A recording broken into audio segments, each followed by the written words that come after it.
అయోధ్యలో 200 కోట్ల స్కామ్ ఏదైతే జరిగిందో, ఆభరణాల చోరీ, క్యాష్ చోరీ, తర్వాతే రోజువారీగా వచ్చే హుండీ ఆదాయం, ఇదంతా దాదాపుగా 200 కోట్లు అని ఏదైతే ఇప్పుడు సెన్సేషన్గా మారిందో, ఇదంతా బీజేపీ చేసిందని చాలామంది అనుకుంటున్నారు. బీజేపీ పాలన భ్రష్టు పట్టిపోయింది, ఇది వాళ్ళే దోచుకున్నారు అని మీరంతా అనుకుంటున్నారేమో. ఎప్పుడు చూడు బీజేపీ మీద పడి ఏడుస్తూ ఉంటారు. ఎప్పుడు బీజేపీ మీద పడి ఏడవడమేనా? ఇంత అద్భుతమైన పాలన అందిస్తున్న మోడీ గారిని మీరు ఈ రకంగా తీసివేయడం అనేది అస్సలు బాగలేదు. అస్సలు ఏం జరిగిందో మీ కళ్ళకు కట్టినట్టు నేను చెప్తాను.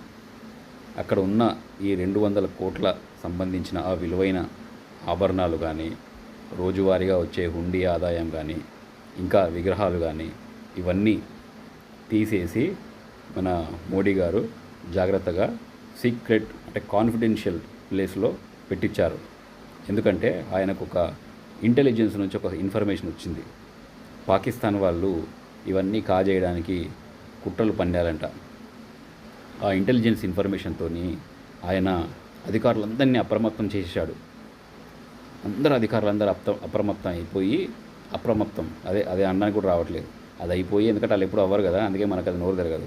సో వాళ్ళు అయిపోయారు. అలాగా అయిపోయేసి అవన్నీ తీసేసి చాలా సీక్రెట్ కాన్ఫిడెన్షియల్గా దాచేశారు. ఎందుకంటే ఇవన్నీ దేశ రహస్యాలు, ఎవరికి బయటికి తెలియవు. కానీ నాకు తెలిసిపోయింది, ఎందుకంటే నేను కూడా మోడీ భక్తుడిని. సో ఆ రకంగా దాచిపెట్టేశారు ఇవన్నీ. మళ్ళీ అన్ని సర్దుమణిగి పాకిస్తాన్ ఆ ప్లాన్ని విరమించుకొని అంతా నార్మల్గా జరిగిపోయిన తర్వాత అప్పుడు మళ్ళీ అవన్నీ తీసి యథాస్థానంలో పెడతారు. ఇది మోడీ గారికి ఉన్న విజను.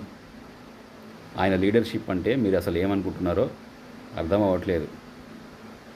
అర్థం చేసుకోండి మోడీ గారిని, అర్థమైందా? సో అందుకని ఆయన ముందు జాగ్రత్త చర్యగా పాకిస్తాన్ కుట్రని భగ్నం చేసేసిండు. అర్థమైందా?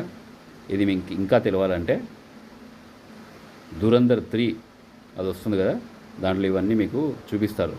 రెడీగా ఉండండి చూడ్డానికి, చప్పట్లు కొట్టడానికి.